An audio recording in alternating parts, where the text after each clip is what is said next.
como eu já disse, eu preciso de um feedback de vocês aí a respeito do que vocês estão ouvindo e do que vocês estão vendo, beleza? Então eu vou perguntar, dá para ler as imagens, dá para ver as imagens, dá para ler o que está escrito?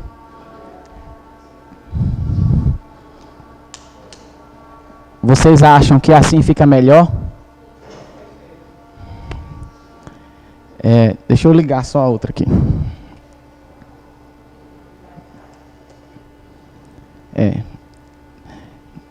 Não vai ficar perfeito por causa da luminosidade, mas, né, para que vocês possam me ver e eu possa vê-los também, a gente vai tentar fazer dessa forma, ok? Primeiro eu vou começar me apresentando. Quem eu sou, o que eu faço, qual é a minha formação. Meu nome é Geisi Marcos, sou bacharel em Direito pela Universidade Federal do Maranhão. Sou policial rodoviário federal há 16 anos, faço 17 anos de Polícia Rodoviária Federal esse ano. Estou no grupo de Educação para o Trânsito há poucos meses, então não tenho formação acadêmica para ser professor, né? Mas eu vou me esforçar bastante para que vocês entendam o motivo pelo qual eu estou aqui e saiam daqui um pouco mais reflexivos sobre o que é segurança no trânsito.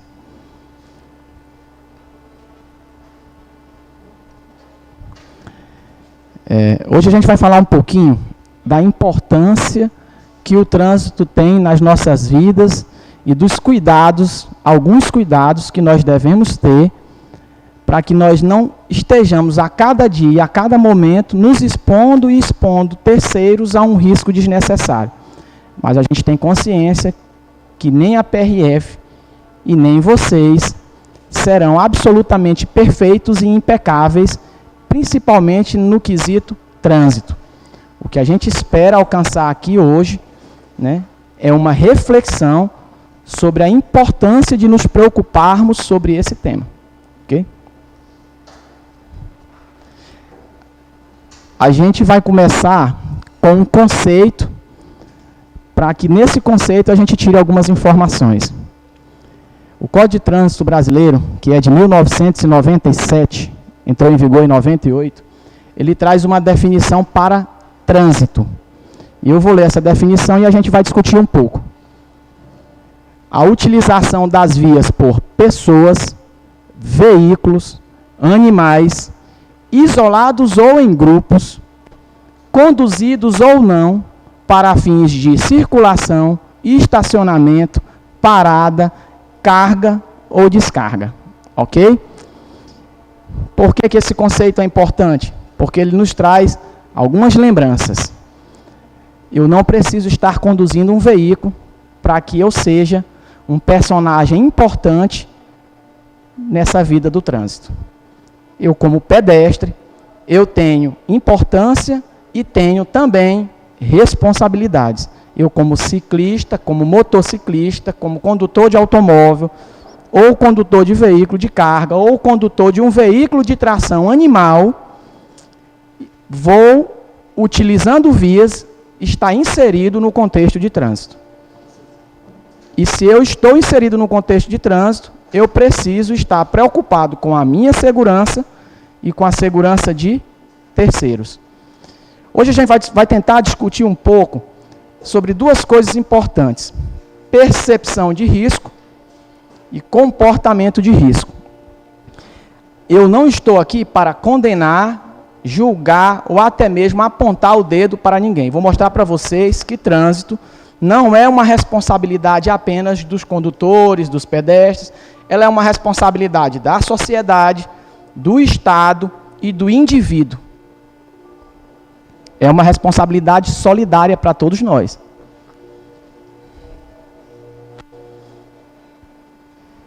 Eu vou trazer outro conceito, mas antes eu vou conhecer um pouquinho de vocês ao longo da palestra, ok? Aqui a gente tem um público um pouco mesclado, né? Tem mulheres, tem homens, a faixa etária também é mesclada. Então eu vou fazer uma pergunta. Alguém dessa sala aqui já tem carteira nacional de habilitação? Ótimo. Alguém aqui já conduz algum tipo de veículo? Não se constranjam em responder a próxima pergunta, mas não são obrigados. Eu não vim aqui fiscalizar. A minha missão hoje não é fazer fiscalização de trânsito. E vocês não estão conduzindo veículos. Vocês estão sentados em carteiras, vendo um policial fardado, né? Mas que não está na condição especificamente agora de agente policial, e sim de um multiplicador de conhecimento. Alguém aqui tem veículo, conduz veículo e não possui CNH? Certo. Ok. Quando a gente vai para o contexto de trânsito e vai pensando que primeiro precisa da CNH, eu não estou fazendo julgamento nenhum aqui, a gente passa por um curso de formação de condutores, não é isso? E nesse curso de formação de condutores, a gente aprende uns conceitos sobre direção defensiva. Um dos conceitos de direção defensiva é esse que eu trouxe, que não é o que eu mais gosto. Vocês estão conseguindo me ouvir bem?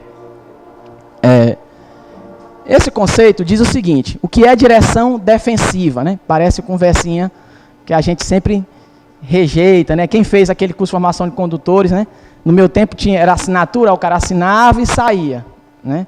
Depois virou botar o dedinho com a digital, ele bota o dedinho com a digital, sai, não assiste a aula, aí quando termina a aula ele vem e bota o dedinho com a digital para encerrar, né? Mas só que aqui tem conceitos que são extremamente importantes para quem pretende ou quem já conduz algum veículo. Até mesmo para quem não conduz e nem pretende conduzir. Porque são pilares importantes que a gente vai discutir aqui, não só sobre direção defensiva, mas sobre segurança. Conceito de direção defensiva: ato de conduzir veículos de modo a evitar acidentes, apesar das ações incorretas dos outros e das condições adversas encontradas. Isso é um conceito de Neves e Loyola, que foi preparado em 2012. Por que que eu não acho esse conceito o melhor de todos? Primeiro, porque aí fala ato de conduzir. Eu, sem conduzir um veículo, posso evitar um acidente de trânsito? Então, não é só o ato de conduzir, né? Mas quando nós falamos de direção defensiva, aí sim, envolve o ato de conduzir. Mas quando a gente fala de segurança de trânsito, não é só o ato de conduzir, perfeito? Mas é um conceito de direção defensiva. A segunda parte que eu não gosto é... E, pessoal, pode parecer um pouquinho chato, como o ambiente é fechado e a gente tem, né, som externo, não é uma ordem, mesmo que eu esteja fardado, é um pedido. Se vocês puderem colocar os celulares no silencioso, evita que a gente perca o raciocínio e perca também muito tempo. Assim, vocês são as pessoas mais importantes hoje aqui, não sou eu. São vocês. E eu quero que vocês saiam daqui com o máximo de conhecimento que eu puder transmitir. Mas é um pedido. Eu sei que vocês têm outras coisas importantes para fazer, tarefas, tem famílias, né, que precisam receber dessas famílias algum tipo de comunicação. Vamos continuar. Por que que eu também não acho esse conceito perfeito? Porque ele fala das ações incorretas dos outros. E eu chamo isso de terceirização da culpa, né? E a gente não veio aqui dizer quem é ou não é culpado. A gente veio aqui compartilhar essa culpa e essa responsabilidade, todos nós. Então, são só os outros que cometem erros ou nós também cometemos erros? Então, nós também temos que nos preocupar com os erros que nós podemos cometer quando estamos inseridos no contexto de trânsito. E ele fala aí, apesar das ações incorretas... Pois não.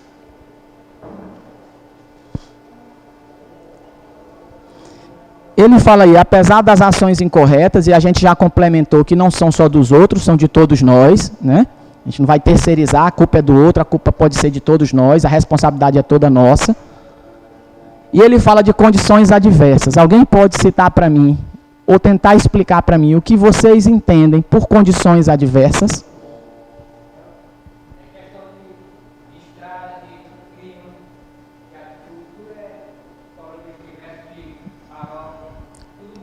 Como é seu nome?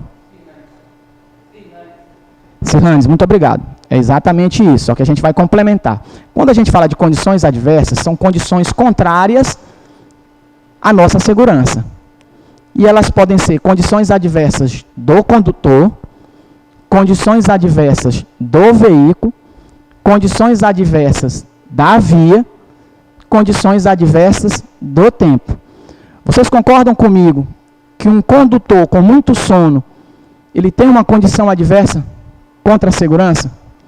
Vocês concordam comigo que um veículo com os pneus totalmente lisos e carecas tem uma condição adversa para a segurança no trânsito?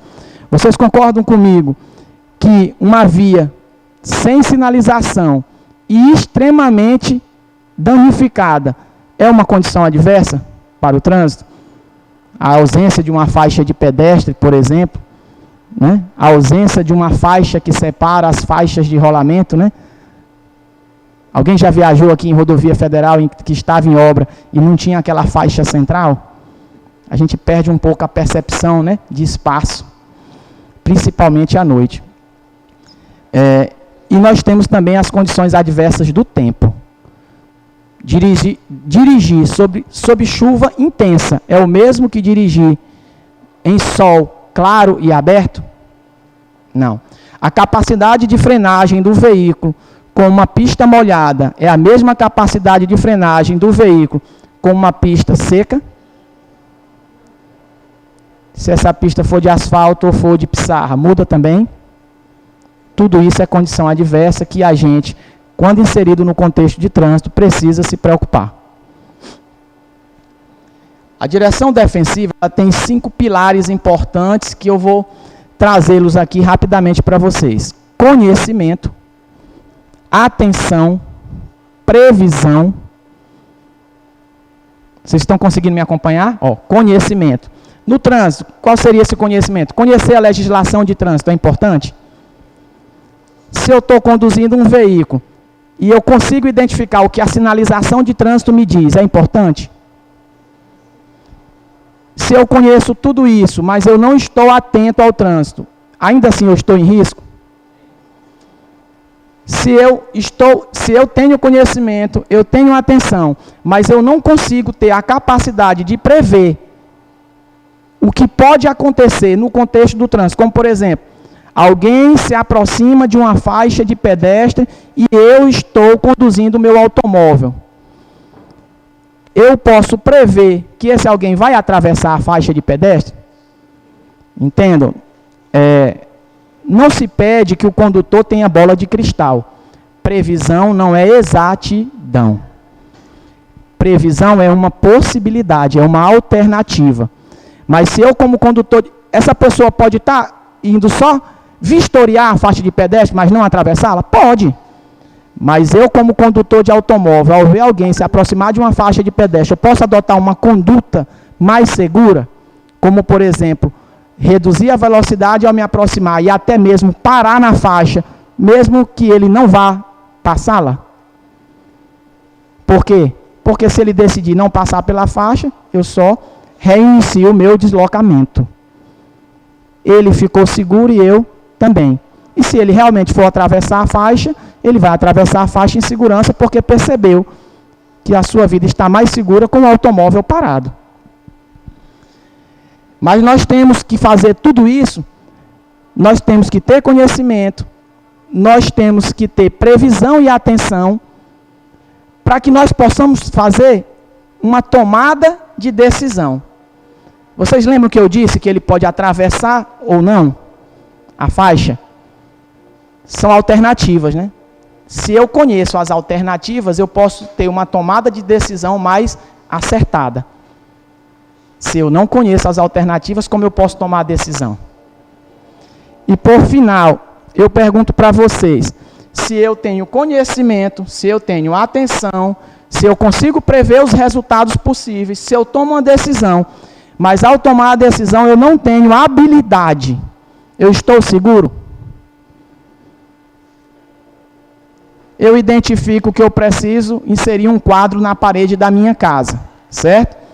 Eu estou atento para a parede, eu já identifiquei essa necessidade, eu prevejo que ali vai provavelmente ter um parafuso ou um prego, aí eu vou e escolho, né? Não é um prego, eu vou colocar um parafuso com bucha.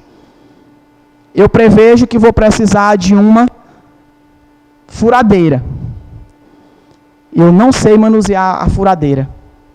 Eu consigo chegar no resultado que eu pretendo?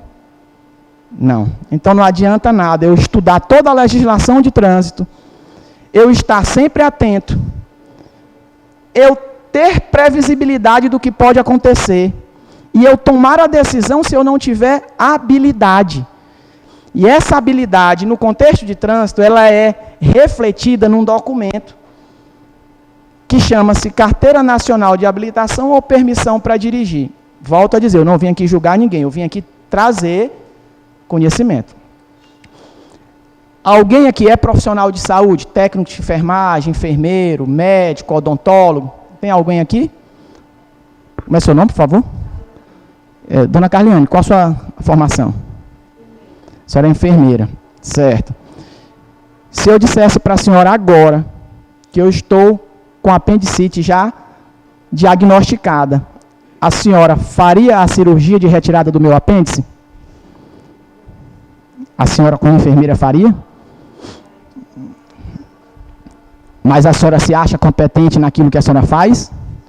Sim, mas a senhora não tem a habilidade necessária para executar essa tarefa. Isso não faz da senhora uma pessoa inábil para outras coisas.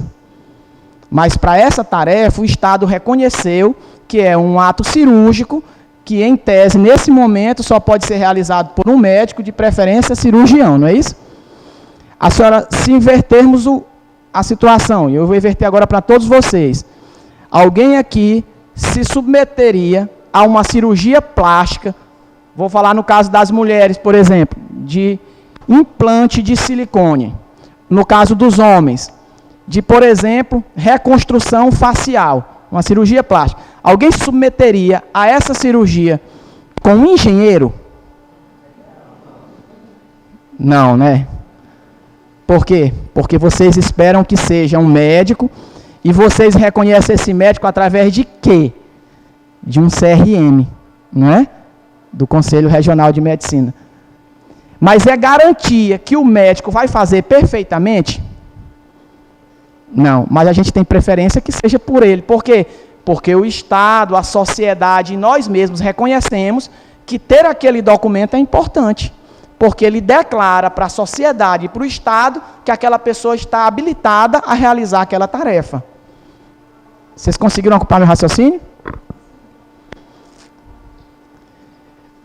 Nós estamos aqui reunidos hoje porque em algum momento os acidentes de trânsito se tornaram tão relevantes para o contexto do mundo, que uma organização que não era de segurança passou a se preocupar com o que os acidentes de trânsito estavam fazendo com a nossa sociedade. Em 2009, a Organização Mundial de Saúde fez um estudo e chegou aos seguintes resultados. Esse estudo foi realizado em 178 países. Não foram todos os países do mundo, mas foi na grande maioria. E olha o resultado. Nós matamos, em 2009, naquele ano, 1.300.000 pessoas no mundo de acidente de trânsito. Mas nós não só matamos, nós sequelamos 50 milhões de pessoas. E sabe quanto isso custa para os cofres, não só do governo, que a gente pensa, né? Da sociedade, porque o governo somos nós. Quem paga os impostos? Sabe quanto isso custou, transformado em dinheiro, em valor, no que diz respeito a esses acidentes? 518 bilhões de dólares. O equivalente hoje aproximadamente a 2,5 trilhões de reais. Mas isso é no mundo. Aí a gente pensa assim, o que me interessa no mundo? Eu estou no Brasil, né? Vamos lá. Depois desse resultado, as nações resolveram, numa assembleia, que precisavam tomar atitudes para diminuir essa guerra que nós vivíamos no trânsito. Era basicamente uma guerra matando muitas pessoas. Eu posso até chamar de uma pandemia, menor do que o Covid, mas não menos importante. Entendeu? A pandemia de Covid matou muita gente. Mas a pandemia do trânsito continua matando. E não tem vacina que não seja essa que nós estamos tentando fazer agora. Mas o paciente é quem escolhe se toma a vacina ou não. A Organização Mundial de Saúde também tentou fazer um levantamento de quem estava morrendo. Ele foi separar por faixa etária e verificar a representação do acidente como causa de morte na vida dessas pessoas. E ele percebeu que na faixa etária de 15 a 29 anos era a primeira causa de morte. De 15 a 29 anos. Vocês conseguem imaginar de 15 a 29, é de adolescente a um adulto jovem. Era a primeira causa de morte. Mas na idade de 5 a 14 anos era a segunda. Quem espera perder um filho de 5 a 14 anos de acidente de trânsito?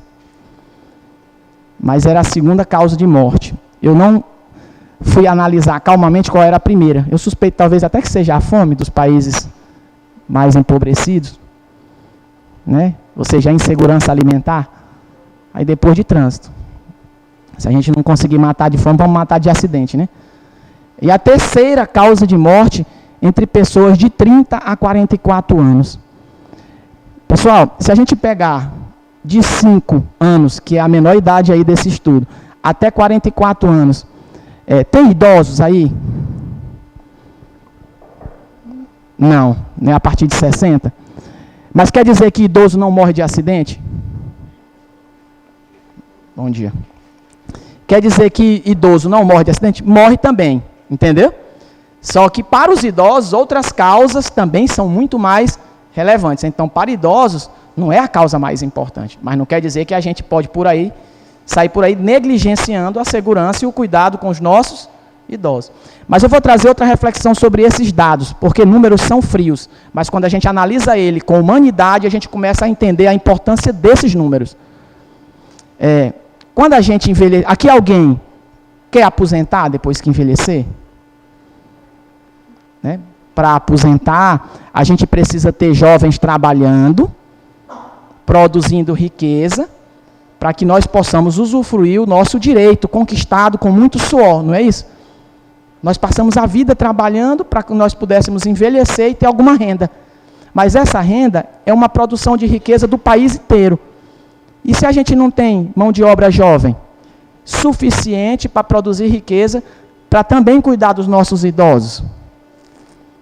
Nós estamos matando as jovens, nós estamos matando o futuro, nós estamos matando as nossas riquezas, a capacidade de crescimento dos países, nós estamos matando novas ideias. Não é só pessoas que são extremamente importantes, nós estamos matando tudo isso. Eu trouxe essa foto aí da cadeirinha, é porque eu tenho certeza que quem é pai nessa sala hoje aqui, quem já é pai, mãe, faz uma pergunta retórica. Vocês amam seus filhos? Sim. Nós amamos nossos filhos. Mas muitas vezes a gente tem tanto amor pelos filhos que a gente consegue abrir mão da segurança e acredita que isso é por amor. Tipo assim, eu estou numa viagem e eu quero que meu filho vá deitado no banco de trás, para que ele se sinta mais confortável, durma mais, né? Eu vou citar alguns exemplos. Olha, em momento nenhum, os exemplos que eu estou citando são para condenar alguém. Se alguém aqui se identificar com o fato ou com o acidente, são experiências minhas. Não é para, de forma alguma, causar julgamento negativo do fato. É para que vocês tenham em mãos, assim, e na mente, parâmetros para a tomada de decisões. Certo? Eu já atendi um acidente com uma criança de 1 ano e 7 meses falecida. Sabe aonde essa criança estava? Eu vou fazer outra pergunta primeiro. Todos aqui ainda têm mãe? Os que não levantaram a mão, sentem saudade dela? Eu vou dizer uma coisa para vocês. Vocês conseguem imaginar um lugar mais seguro, na mente de vocês, um lugar mais seguro do que no colo da mãe? Essa criança de 1 ano e 7 meses estava no colo da mãe. Era um caminhão. Viajava pai, mãe, uma criança de 7 anos, pai, mãe e a criança de 7 anos com cinto de segurança, e a criança de 1 ano e 7 meses no colo da mãe, no lugar mais seguro que ela poderia se sentir.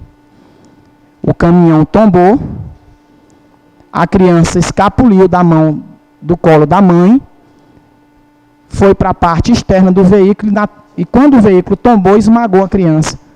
Quando eu cheguei no local do acidente, a mãe passava a mão no rostinho da criança já roxo. O corpo estava por baixo do veículo esmagado. Vocês acham que essa mãe não amava a filha? Eu tenho certeza que ela amava. Essa mãe estava em um choque tão grande pela perda que tinha acabado de sofrer que eu tive que colocá-la no colo para colocar dentro da viatura que ela não conseguia caminhar. É uma perda irreparável. E não foi por falta de amor. Nós constantemente tomamos decisões por amor. Às vezes nós entregamos a um filho de 16 anos uma motocicleta por amor.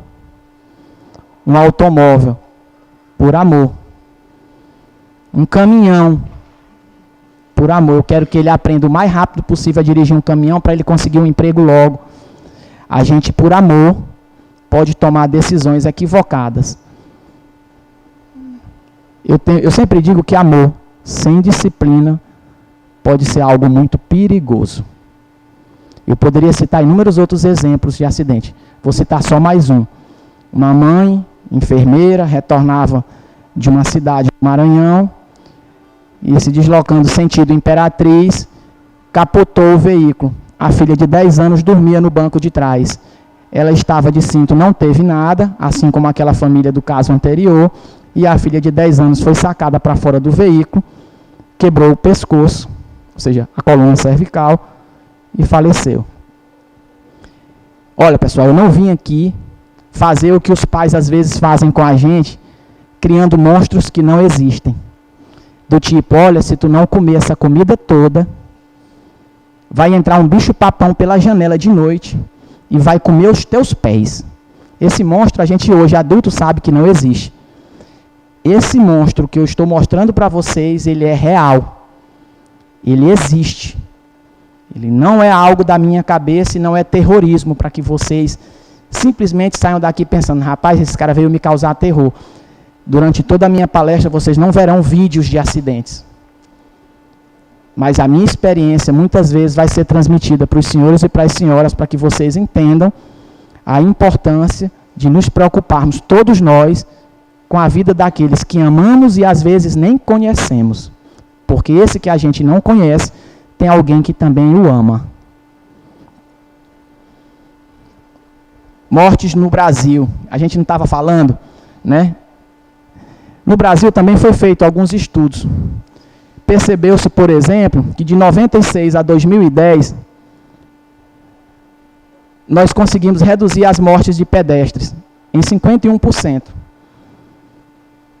Mas nós aumentamos em 846% a morte de quem? De motociclistas. É como se fosse assim, em 96 morria 1, em 2010 morria 10. Aproximadamente assim. Olha o tanto de gente que a gente começou a... A gente poupa a vida do pedestre, né, que também continua morrendo. Continua morrendo. Mas começa agora a fazer uma, desculpa a expressão, uma chacina com motociclistas. O Brasil determinou que existem, no contexto do trânsito, categorias chamadas de vulneráveis. Vulneráveis para o trânsito. Por quê? Essas categorias são pedestres, ciclistas e motociclistas. E eu vou dizer para vocês por quê. Pedestre tem para-choque, tem para-brisa, tem airbag, tem freio ABS. Ciclista tem tudo isso. Motociclista agora tem freio ABS em algumas motos, mas tem para-choque, tem para-brisa, tem colunas de ferro protegendo o motociclista? Não. Então, mesmo que eles não sejam aqueles que mais morrem, como o caso do ciclista, né? Não está morrendo tanto, mas morre também. Mas não está morrendo tanto quanto o motociclista. Mas significa dizer que ele não é vulnerável? É vulnerável. Se eu estou num caminhão com 70 toneladas, aí um ciclista, uma bicicleta pesa o quê? 15 quilos? O atleta deve pesar o quê? Uns 80 quilos? Aí imagina, 70 toneladas colidindo com 90 quilos.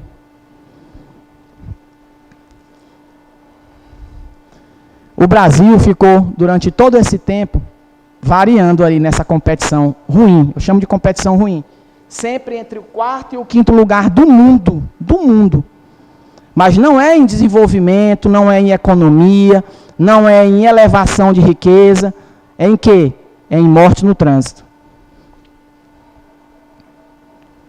Mas eu disse para vocês que foi feita uma Assembleia Geral da ONU, e lá foi declarado uma década de 2011 a 2020 como sendo aquela importante para as ações voltadas à prevenção e ao atendimento para a redução do número de vítimas de acidente de trânsito. E olha só o que nós no Brasil conseguimos fazer. Nós, que eu digo, não é a PRF não. Nós todos, brasileiros. Porque eu sempre brinco, né, que nós brasileiros precisamos entender e reconhecer o valor que o nosso país, a nossa sociedade e nós, como indivíduos, temos. Nós temos uma mania de dizer, né, quando é uma coisa ruim. Isso só acontece no Brasil, quando é ruim. Aí tudo de ruim a gente diz, né, o brasileiro é ruim, o brasileiro é desonesto, as pessoas são ruins, a sociedade é ruim, o governo é ruim, o país é ruim. Mas no Brasil, nós conseguimos, em 2011, matar 44 mil pessoas, um desastre. Mas em 2019, nós reduzimos esse número para 32 mil pessoas, 31.945, 32 mil pessoas. 32 mil pessoas é pouco? Não, é muito. Se for meu parente, basta que seja um, para que seja inaceitável, mas acontece. No entanto, se a gente olhar para 32 mil pessoas mortas, vamos pensar que a gente tem que desistir. Só que a gente olha que salvou 12 mil pessoas.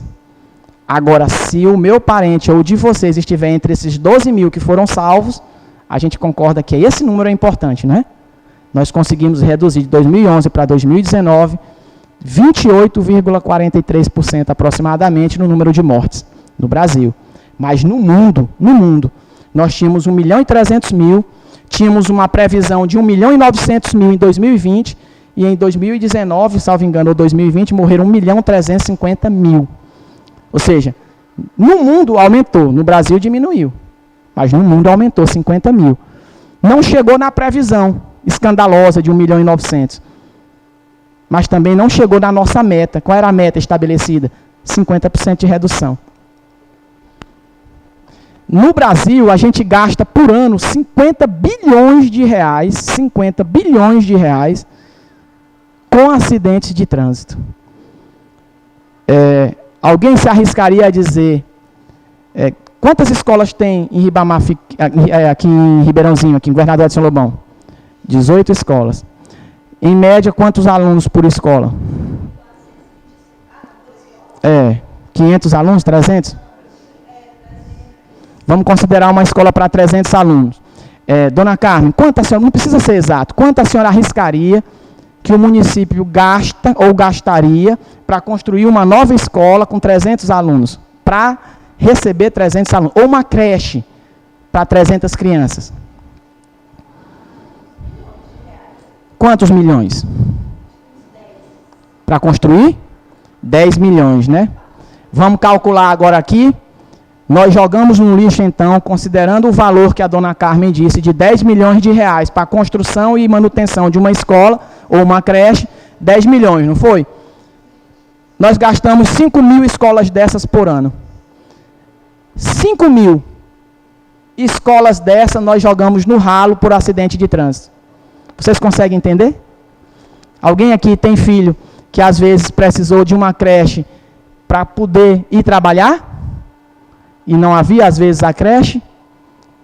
Porque algumas dessas creches estão ali, saindo nessas mortes, nesses sequelados, nessa ausência de produção de riqueza.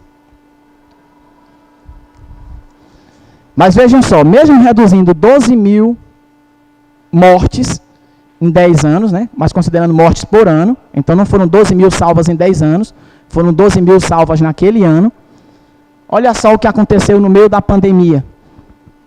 Nós aumentamos o número de internações hospitalares decorrentes de acidente de trânsito em 10%. É tipo assim, está acontecendo uma pandemia, sistema de saúde trabalhando feito louco, os profissionais de saúde, pagando um dobrado para ver se consegue atender todos os pacientes, gente morrendo de outras doenças, e nós conseguimos aumentar o número de internações hospitalares em 10%.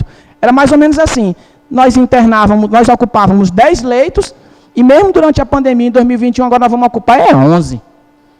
Porque morrer de Covid é pouco, vamos morrer de acidente também, ou vamos também nos sequelar de acidente para ocupar um leito, que é para obrigar, muitas vezes, um médico a escolher entre um adolescente de 17 anos em coma porque sofreu um acidente de motocicleta sem capacete, ou um idoso de 78 anos que teve um AVC e precisa também da sala de UTI. Vamos matar o idoso para salvar essa criança. É justo isso? Mas não é só isso. No meio da pandemia, olha o que a gente conseguiu perceber também. Um aumento de 37,5% no número de condutores flagrados conduzindo veículos sob influência de álcool. E em 2022, a PRF se surpreendeu também. 106 mortes só durante o período de carnaval. Teve festa de carnaval espalhada por aí? Muito pouca, não é? Quem esperava um incremento? Assim, foi um número maior do que os últimos 5 anos. Assim, até então, um número maior do que esse foi em 2017. Desde 2017, nós não tínhamos esse número de mortes. Quem esperava por isso? Num ano em que não haveriam inúmeras festas grandes de carnaval, nós matando mais gente nas rodovias federais. Aí o que aconteceu em 2020? Nós temos que avaliar o que fizemos, não é isso? Para melhorar. Percebemos que não melhoramos o que precisávamos. Fizemos uma nova reunião. Não tem? Alguém aqui já trabalha na vida profissional há mais de 10 anos? Já participou de muita reunião na empresa? Às vezes a gente não tem aquela sensação, rapaz, é reunião para marcar reunião, é tanta reunião. Mas se a gente não fizer essas reuniões para avaliar a nossa situação atual, prever como será o nosso futuro, escolher medidas a serem adotadas e depois reavaliarmos se as metas foram cumpridas, nós não conseguimos chegar a lugar nenhum, porque a vida da gente é assim. Tem alguém aqui que não tem carro? Não tem carro, não tem automóvel, nunca teve. Tem vontade de ter? Você vai planejar para isso, não vai? Você quer saber, se olha, considerando o tanto que eu ganho, aonde eu quero chegar de crescimento profissional, eu vou ter um carro daqui a tanto tempo. É certeza que você vai realizar? Não, pode chegar antes e pode chegar depois. Mas se você não planejar e não focar nesse objetivo, você vai conseguir? Vai cair de paraquedas esse automóvel no seu colo?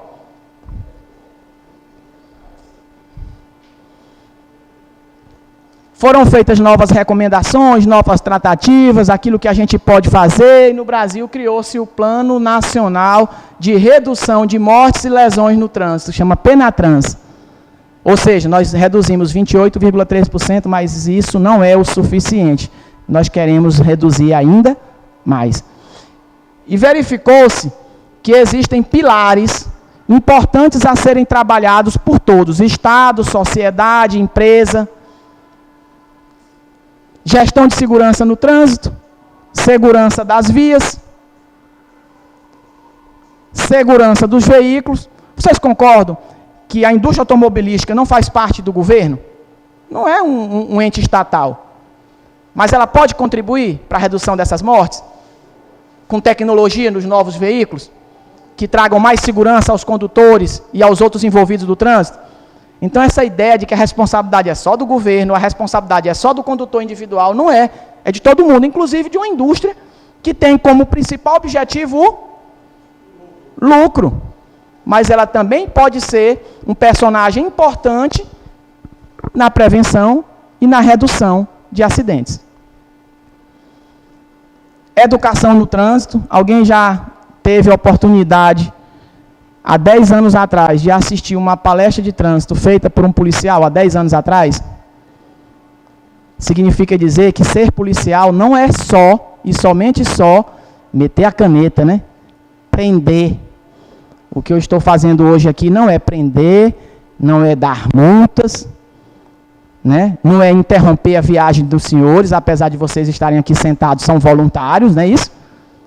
Eu não estou aqui obrigando e nem algemando ninguém para que fique ouvindo esse guarda-velho falar, entendeu? Então, nós estamos tentando fazer o que aqui? Educação. Atendimento às vítimas é importante? Ah, mas o acidente já aconteceu. Então, não tem mais importância nenhuma. Alguém concorda com essa frase? Vocês concordam que alguém que poderia morrer com atendimento pode ser salvo? Vai ter sequela, mas vai ser salvo? Vou fazer uma pergunta. Alguém aqui, pode ser sincero, prefere morrer do que perder um pedaço da perna? Ninguém?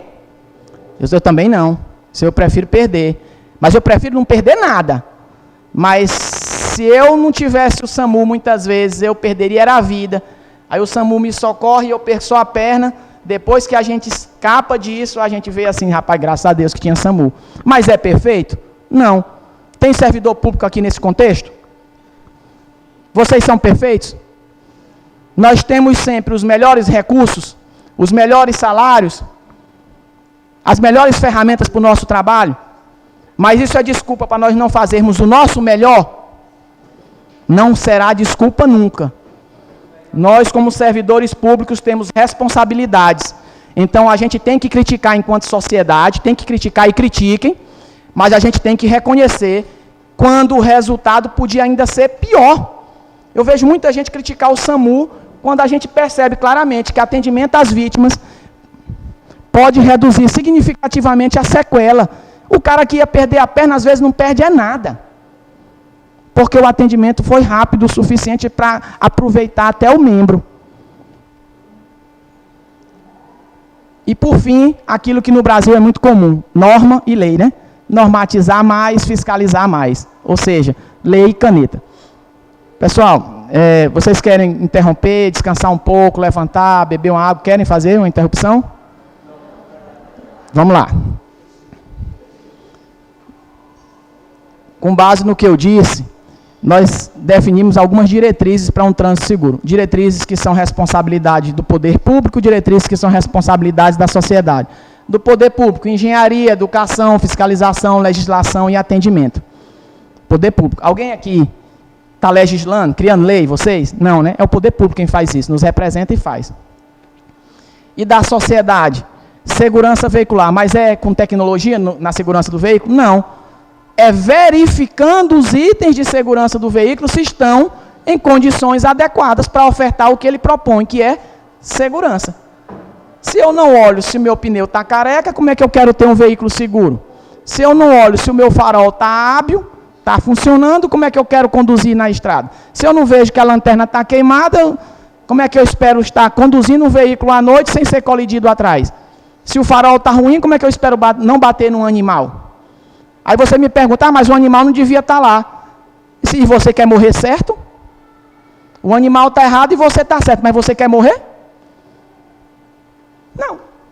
Então é melhor ficar vivo, não é não? Mesmo que seja a sua razão. Eu trouxe alguns conceitos aqui, que muita gente não consegue, mas isso aí são conceitos que vêm muito, com minha formação é direito, vem muito dos conceitos jurídicos de culpabilidade. Mas como eu disse para vocês, o que importa não é a culpa, o que importa é o resultado. Então aquela historinha, seu guarda, quem teve culpa nesse acidente? É a primeira pergunta, eu tenho 16 anos ouvindo isso quando eu vou atender um acidente. Eu nunca escutei, quando eu chego num local de acidente, a seguinte pergunta: seu policial, o que é que eu poderia ter feito para evitar esse acidente? Porque depois que o acidente acontece, a reflexão mais importante é essa. Por quê? Porque culpar não tira o resultado. Mas refletir sobre o resultado para que ele não aconteça de novo, traz um resultado bom no futuro, aquele já aconteceu ruim. E se você não quer perguntar para o policial, faça essa pergunta individualmente, para si mesmo. O que é que eu poderia ter feito para evitar esse acidente? Não é só apontar para o outro a culpa, né? Porque às vezes a culpa foi do outro, mas eu também poderia ter feito alguma coisa para evitar. Você concorda? Vou dar um exemplo. Eu gosto de correr na rua. E uma vez correndo na rua com a minha esposa, era domingo, 7 da manhã, nós nos aproximamos de uma faixa de pedestre, o sinal estava fechado para o veículo, minha esposa ia passando, eu segurei, porque eu avistei que vinha um Golf, na época, muito rápido. Eu percebi, que negócio da previsão, esse cara não vai parar, percepção. E ele não parou, passou. Aí minha mulher, não, mas o sinal estava verde para ele, a faixa de pedestre é nossa. Disse, mas eu não quero morrer certo. Morrer certo não tem vantagem, né? Mas eu nem sempre consegui fazer isso e eu vou mostrar para vocês já já. Porque eu sei reconhecer quando a gente toma um comportamento de segurança, ou seja, a gente adota um comportamento de segurança, e eu também sei reconhecer, porque eu também sou humano, não sou perfeito, não vim pregar a perfeição aqui, não vim ser hipócrita, exigir que vocês saiam daqui perfeitos condutores, perfeitos pedestres, ciclistas, motoristas, eu não vim exigir isso, eu vim apresentar para vocês que aos poucos a gente pode caminhar em direção a um trânsito mais seguro. Isso não é uma virada de chave. Morre 40 mil esse ano, no ano que vem não morre mais ninguém, não é assim. Nessa culpabilidade a gente vê três assim, categorias: negligência, imprudência e imperícia. As pessoas às vezes confundem. Vou explicar rapidamente. Negligência é mais um deixar de agir. Tipo assim, eu deixei de verificar os pneus do veículo, deixei de verificar as lanternas, deixei de prestar atenção na sinalização de trânsito, eu deixei de prestar, entendeu? É tipo assim, eu não percebi o semáforo vermelho. Aí isso é uma negligência. Não, mas eu percebi o semáforo vermelho e mesmo assim passei. Aí é uma imprudência. É um agir imprudentemente, irresponsavelmente, fora do senso comum. É tipo assim, placa 60 km por hora, aí eu meto 120. Você concorda? Eu estou agindo, mas agindo com excesso. Eu tenho que transportar 30 toneladas e eu boto 50 no caminhão. É excesso. Isso é conhecido como imprudência. Mas para finalizar, a gente também tem a imperícia. A imperícia é aquele exemplo. Imagina um engenheiro extremamente competente, um cara com 20 anos de engenharia, construir inúmeros prédios, mas vai fazer uma cirurgia de retirada de apêndice. Ele é perito para retirada de apêndice? Não. Então, para isso ele é imperito. Entendeu? Você pode... Eu escuto muito, seu guarda, eu ando numa roda, eu faço zerinho, na moto, não sei o quê, mas você tem habilitação? Não. Mas ele se acha perito. Por quê? Porque tem habilidade motora. Não confundo a habilidade motora com todos os conceitos, princípios e conhecimentos importantes para assumir a responsabilidade de um equipamento que mata tanto quanto arma de fogo, ou mais. Olha só as causas principais de acidentes aí que a gente negligencia muito, assim, a gente enquanto sociedade, enquanto Estado, a gente pensa que só o que mata, né, é correr demais, é beber e dirigir, isso aí também mata muito, eu vou mostrar. Mas olha aí, estresse também causa acidente. Alguém já teve o privilégio, eu vou chamar assim, o privilégio, de pegar um carro daqui do Ribeirãozinho para ir para a Imperatriz, depois que discutiu com a esposa? Eu espero que ninguém brigue com a esposa aqui, pelo amor de Deus. Alguém já fez isso? Ficou mais calmo, não foi? Quando o cara te cortou em faixa contínua e te jogou para fora da pista, tu falou, ô homem de Deus, um beijo, um abraço para ti. Foi? Não. Porque você estava estressado. E quando você está estressado, às vezes você fica mais agressivo. Aí o que você faz? Eu vou acompanhar esse cara, vou abrir o vidro e vou xingar. Aí eu vou me colocar em situações de mais risco, vou colocar o cara em mais risco. E se eu não morrer, que ele morra, né? O importante é que alguém morra, né? Então, cuidado com estresse e volante. Cuidado com agressividade e volante. Alguém sabe o que é SPA? São substâncias psicoativas. Psicoativas, ó. Agem no nosso sistema nervoso central e modificam o funcionamento do nosso sistema nervoso central. Nosso sistema nervoso central controla tudo do nosso corpo. É como se fosse o controlador da nossa vida. Ó, quem é casado, às vezes não é o seu cérebro, é o da sua esposa, viu? Porque ela é quem vai controlar mais do que o seu. Aí, às vezes, você até vacila. Por quê? Não, já tem o cérebro da minha mulher para pensar em tudo. Até na cor da tinta da casa, na cor do carro, ela pensa mais do que eu. Mas o teu cérebro tem função, viu, varão? Confia nele. Precisa dele, cuida dele. Porque se você usa substância psicoativa, independente de ser ela legal ou ilegal, porque a gente está sempre preocupado, é assim, rapaz, é proibido por lei? A gente às vezes esquece. Não, não é proibido, mas é saudável. Alguém aqui, por exemplo, gosta de fazer academia, malhar e tal, coisa do tipo? Certo. A senhora já ouviu falar na expressão termogênico? Termogênico nas academias é muito utilizado como uma espécie de acelerador da queima de gordura. Sabe qual é uma das substâncias que normalmente está presente nos termogênicos? Cafeína. Cafeína é proibido? Não. Cafeína não é proibido. Mas cafeína acelera o batimento cardíaco, aumenta a sudorese, faz com que a pessoa fique às vezes mais irritada. Alguém já teve a sensação que depois que tomou umas 4 xícaras de café, ficou assim mais irritadinho? E isso vai para o trânsito. Mas tem as ilícitas também, maconha, cocaína, crack, anfetamina. Alguém sabe o que é anfetamina? É muito comum, por exemplo, nos arribites. Arribite, alguém sabe o que é arribite? Uma das substâncias presentes no arribite, que normalmente é um anoréxico, é um medicamento utilizado. Uns são medicamentos que são legais, outros são importados ilegalmente, não podia nem ser usado no Brasil. Mas normalmente, anoréxicos são substâncias, né, drogas, medicamentos utilizados para pessoas que têm obesidade mórbida, para que elas possam perder peso porque elas não conseguem. Só que ele tem um efeito colateral. Qual é o efeito colateral? Tira o sono, deixa o cara mais alerta. Aí o cara arrocha o pé aqui, diz, rapaz, eu comecei a ter sono, eu tomo um arribite e dirijo mais. Só que ele também tem um efeito de rebote, ele também causa dependência. Aí o cara na primeira vez toma 1, depois vicia e toma 2, tem gente que quando vai ver tem que tomar 10 para causar o mesmo efeito que causava com 1 antes. Porque é uma droga que causa dependência. E a gente fica brincando com o corpo, com a saúde e com o trânsito. Porque isso também estraga o corpo da gente. Normalmente quem usa muito arribite é magérrimo, é muito magro. Quando você olha e diz, rapaz, aquele cara ali está usando crack, porque a gente pensa que só crack deixa o cara daquele jeito. Mas não é não. Tira o apetite, o cara está ligadão e não quer comer. Outras coisas aqui são distúrbio do sono, depressão e ansiedade, que eu chamo isso do mal do século, né? Quem nunca teve ou nunca teve a percepção de estar com depressão ou ansiedade, né? E quando vão para os hospitais ou para as clínicas médicas, muitas vezes recebem o diagnóstico, olha, você está com depressão, precisa tratar, você está com ansiedade, precisa tratar. Alguém aqui já ouviu falar no medicamento chamado Rivotril? Era muito prescrito para ansiedade, não é isso? Melhorar o sono, dormir mais. É um benzodiazepínico que ele tem uma consequência.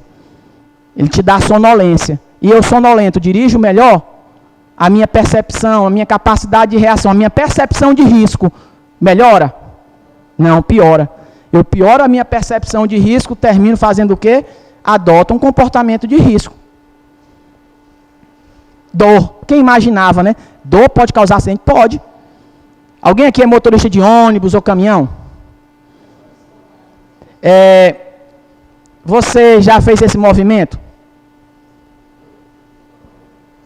Dirigindo?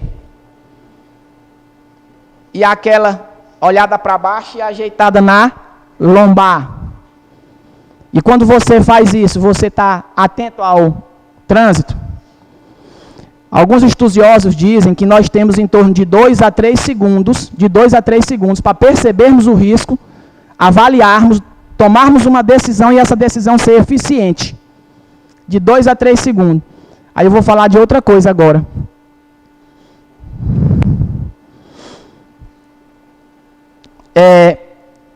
Muita gente tem 3 segundos, né? Para ter uma resposta eficiente. Aí o telefone toca, ele botou uma senha. Rapaz, mas não é uma senha aquilo ali. Entendeu? Roda a tela do celular 80 vezes. Por quê? Porque senão fica fácil, minha mulher descobre e pega o zap. Aí faz plim, plim. Aí ele, eita, digita lá aquela senha, né? Faz aquele anagramazão todo lá, aquele desenho todo, que demora bem pouquinho. Aí o Android é bem rápido. Aí ele vai lá, procura o WhatsApp no celular, abre o WhatsApp, aí tem lá um montinho de mensagens de vários grupos diferentes, mas o plim-plim pode ser do meu chefe. Aí eu fico rolando encontro a mensagem importante, quero dar da patroa tenho que responder logo, senão ela pensa que eu estou com outra. Aí o cara fazendo tudo isso e o trânsito andando. Aí ele lê a mensagem, ele quer ler. E tem uns mais espertinhos, esses são melhores, esses são top. Eu tenho vontade de fazer um curso com esses. Quer responder e fazendo tudo isso dirigindo. A gente está sorrindo, mas isso tem consequência grave. Olha esses números aí que eu trouxe para vocês. Primeiro, a gente foi verificar, né, na PRF um perfil de quem gosta de morrer. Perdão, pode parecer uma brincadeira, mas é só para a gente descontrair, porque é cansativo vocês ficarem sentados muito tempo. Mas eu tenho um objetivo e eu creio que a gente vai alcançar esse objetivo no final. Olha quem é que está morrendo. 8 em cada 10 vítimas de acidentes são o quê? Vocês conseguem ler lá? Homens, parabéns às mulheres. Se a polícia rodoviária não me desse, eu traria um brinde para cada uma de vocês. Porque vocês costumam ser mais prudentes, mais cuidadosas do que os homens. É alguém aqui, a enfermeira, né? Você? Quem vai mais aos postos de saúde, homem ou mulher? Mulher, né? Homem é sempre o super homem. Então, homem é o seguinte, é 60, eu boto 120. Eu vou ler a mensagem e responder a patroa. Né? Eu vou beber e dirigir. Mulher também pode fazer isso? Pode, mas normalmente somos nós homens que acreditamos que vamos dominar o mundo, aí morre bem rapidinho. E as mulheres vão mais ao médico, né? Fazem mais consulta, fazem mais os preventivos. Alguém aqui sabia, por exemplo, que o Maranhão é destaque no Brasil de um tipo de câncer, que é câncer de pênis? Vocês sabiam disso? Alguém aqui sabe, normalmente, qual é a medida mais fácil e mais importante para prevenir o câncer de pênis? Higiene. Nós, homens, é higiene. Higiene, se a gente tiver o cuidado com o nosso próprio corpo, não é o dos outros, não é o dos filhos, é o nosso. É lavar. E às vezes nós negligenciamos. Homem pensa sempre que é imortal, né? E ele, quando percebe que não é imortal, ainda vai lá e mata a mulher. Desculpa eu falar sobre isso, mas é porque a gente está vendo isso acontecer todos os dias.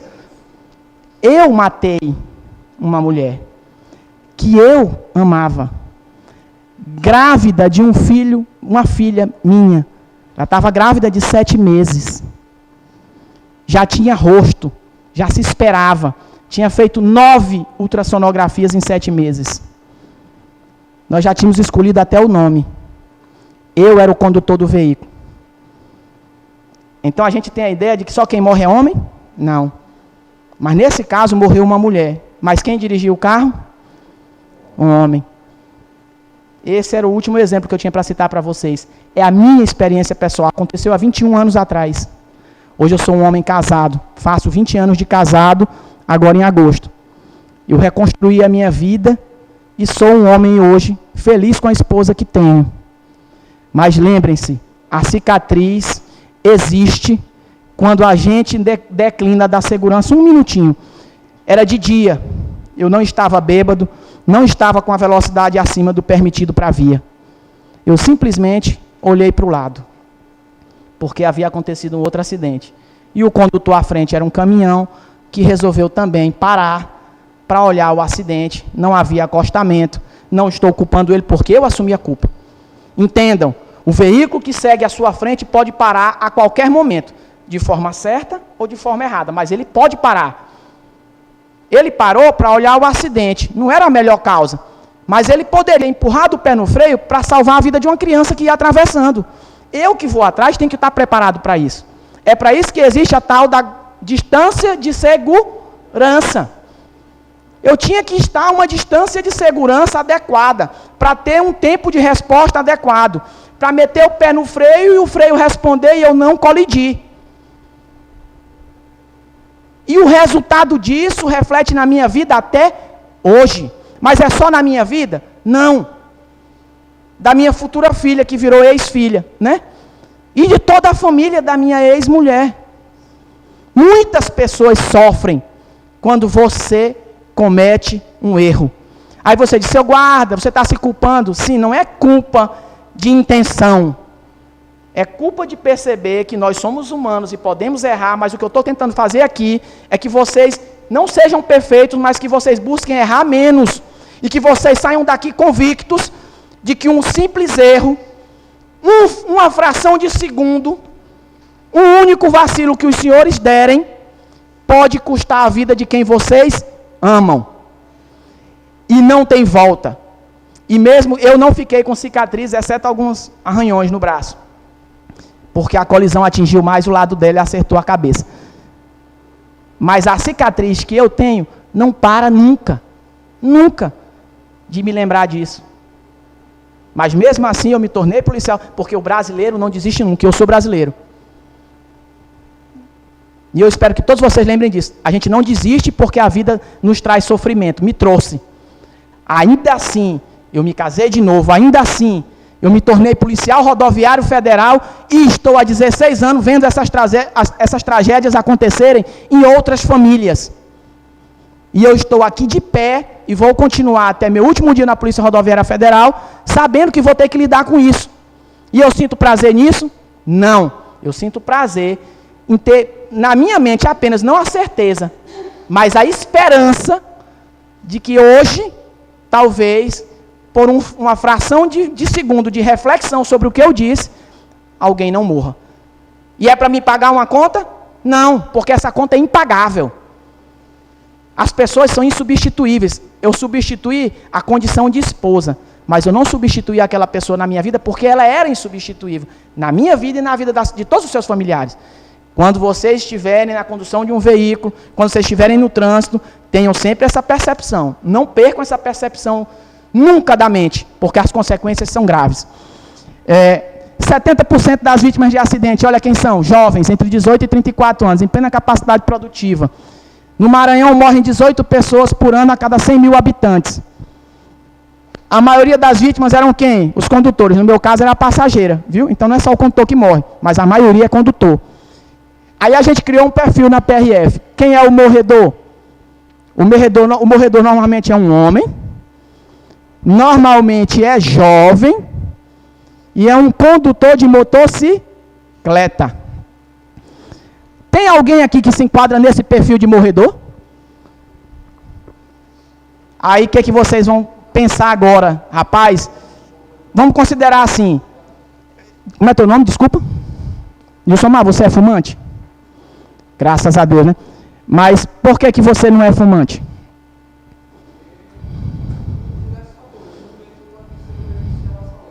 Isso. Por exemplo, você sabia que você pode... E eu não estou profetizando nada de ruim na sua vida, em nome de Jesus não vai acontecer. Mas você sabia que você pode ter câncer de pulmão sem nunca ter sido fumante? Mas eu te pergunto, quem tem mais chance, o fumante ou o não fumante? Entendeu?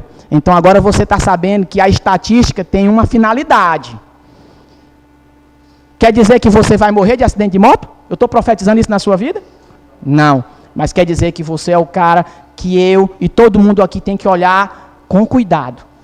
Você para si próprio, enquanto condutor da sua motocicleta, e todos nós. Não é olhar para ele com desdém, dizer para ele quer morrer, que morra. Não. Olha, se eu estiver num caminhão com 70 toneladas de peso e na minha frente tiver um cara jovem, vocês não estudaram, muitos não estudaram anatomia, mas na hora que vê em cima da moto, só pela experiência de vida, pela anatomia, às vezes aquilo ali é um homem. Porque se fosse mulher, um pouquinho diferente, assim, a forma. Né?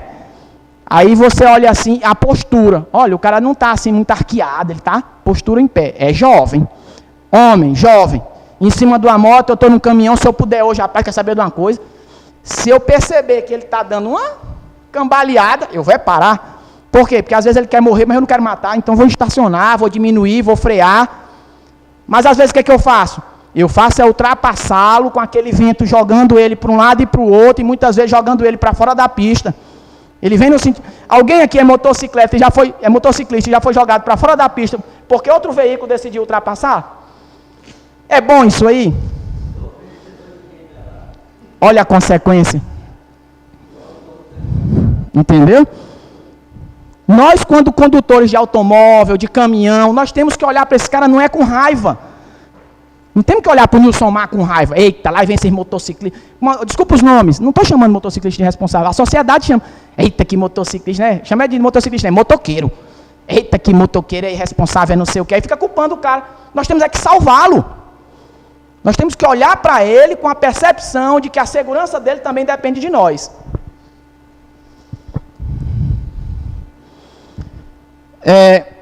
Já estamos com quanto tempo, dona Carmen? Certo, vamos lá, estamos com quanto tempo? Pois é, nós estamos com quanto tempo? 1 hora. Então, nesse tempo de 1 hora, morreram 3 pessoas. Enquanto nós estamos aqui conversando para que não morram, morreram 3. Ok?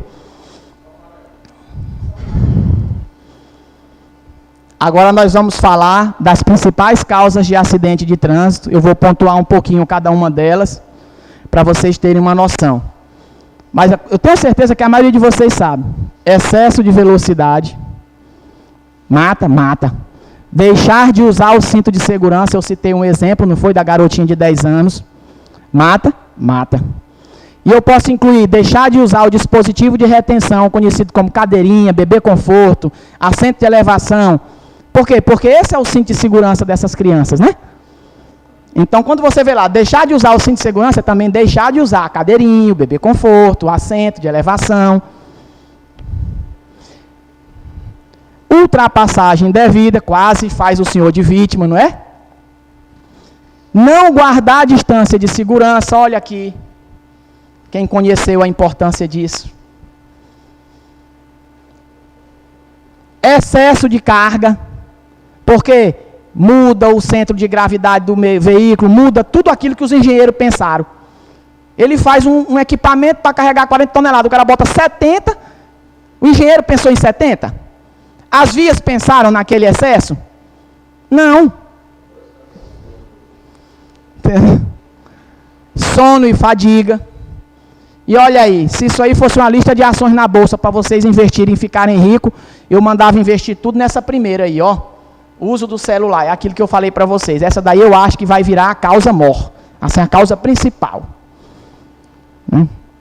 Uso de álcool e outras substâncias. Bem, pessoal, a gente vai encerrar. Eu quero agradecer, encerrar a palestra com essas 2 reflexões, porque não é só sobre trânsito a vida, né? A vida não é só trânsito. Eu vou ler essas 2 reflexões rapidamente.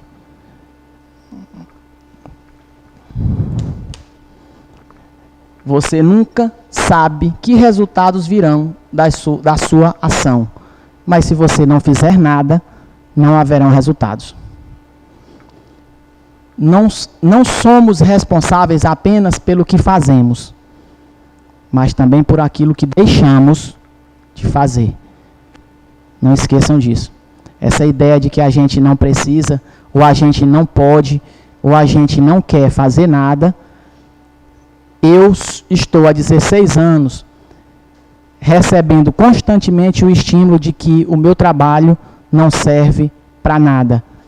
E às vezes esse estímulo não vem só da sociedade, vem de dentro. Quando o colega diz, nós estamos enxugando gelo. Esses caras não vão mudar. A gente não vai conseguir mudar o tráfego, a gente não vai conseguir mudar o comportamento dos condutores, a gente não vai conseguir nada. A vida fica o tempo todo dizendo isso para vocês. Que nada muda, que você não consegue nada, mas eu parto do princípio que fazer alguma coisa sempre vai ser muito, muito melhor do que não fazer nada. Eu não vim aqui prometer para os senhores, ou até mesmo esperar dos senhores perfeição. O que eu vim aqui foi fazer um pouquinho em nome daquilo que eu acredito. Ok? Perguntar como tem sido para a Polícia Rodoviária Federal conviver com tantos acidentes que ocorrem, enquanto que vocês estão o tempo todo trabalhando para evitar. Bom dia, Nardelli. Obrigado mais uma vez aí por sua ajuda no evento. O trabalho da Polícia Rodoviária Federal é constante. A Polícia Rodoviária Federal é uma instituição quase centenária, né? Nós fomos fundados em 1928 e desde então trabalhando preocupados principalmente com a prevenção de acidentes, mas não somente com isso. O vídeo mostrou um pouco, talvez os ouvintes não perceberam, que a Polícia Rodoviária Federal é muito conhecida pela sua atuação no trânsito, mas não é só nisso que a Polícia Rodoviária Federal trabalha. Só nesse ano de 2022, aqui no estado do Maranhão, nós já apreendemos mais de 1 tonelada de droga. Então, também não é só no combate à criminalidade que nós trabalhamos. O que eu estou fazendo hoje é mostrar que a Polícia Rodoviária Federal também trabalha na educação para o trânsito. E, mais uma vez, agradecer a oportunidade da Secretaria de Saúde, do município, na pessoa do Nardelli, né? E a PRF se coloca sempre à disposição para estar nessas ações de prevenção, de educação e também de fiscalização. Então, a palestra encerra, mas a fiscalização vai continuar. Essa palestra, ela faz parte da capacitação, né, do transporte escolar. É uma dos meios, né, que a gente utiliza. E também o SET Senat também, que nos apoia também, dando curso de capacitação também. Então, assim, nós estamos tentando, né, buscando cada vez mais melhorar, né, a qualidade do transporte escolar no nosso município. Vocês hoje têm quantas pessoas operando nesse serviço, incluindo motoristas, os monitores, e quantos veículos compõem aí esse serviço tão importante para o município, principalmente para os nossos estudantes? Atualmente nós estamos aí com 40 pessoas, né, compondo todo o transporte escolar, né? São 27 rotas, né, que compõem o transporte escolar, são 27 veículos, né, e dentre eles tem os monitores e os motoristas, né? Por isso que dá essa quantidade de 40 pessoas compondo todo o corpo do transporte escolar, né? E é isso aí, nós estamos buscando cada vez melhorar esse transporte, né, para atender melhor os nossos usuários. Inclusive agora atualmente nós estamos trabalhando com as carteirinhas, né, que é importante para que a gente possa passar o transporte escolar para quem realmente precisa, né, para os alunos que realmente precisam. Porque a gente sabe que tem alunos que moram próximo às suas residências que não vão precisar. E, no entanto, estão utilizando o transporte, né, sobrecarregando eles, e aí vimos a necessidade de criar a carteirinha para essa finalidade também, e também para informar para o governo federal a quantidade de alunos reais que nós estamos transportando, que atualmente está em 1.600, viu? É muito aluno. Então hoje vocês transportam 1.600 alunos dos mais de 4.500 que têm matriculados. Perfeitamente, é muito aluno, e esse trabalho é um trabalho que nós estamos fazendo, começou semana passada. Esse trabalho é um trabalho que é educação em saúde, educar para se ter saúde, e é um trabalho importante porque a gente vem trabalhar a prevenção. O nosso foco principal é a prevenção, e a gente vai atrás do público que é direcionado a esse mês, prevenção de acidente, né? O nosso público, nossos motoristas, transporte escolar, e a gente insere outras secretarias também, não só a nossa Secretaria de Saúde. E a gente tem muito apoio do nosso secretário, né? O Jonas senta com a gente, conversa, ele dá as condições para a gente trabalhar. E o assunto acontece, o serviço acontece, tanto como eu já falei, Jéssica Marcos vai estar no Pinzon, falando para alunos do ensino médio, na parte da manhã, na sexta-feira.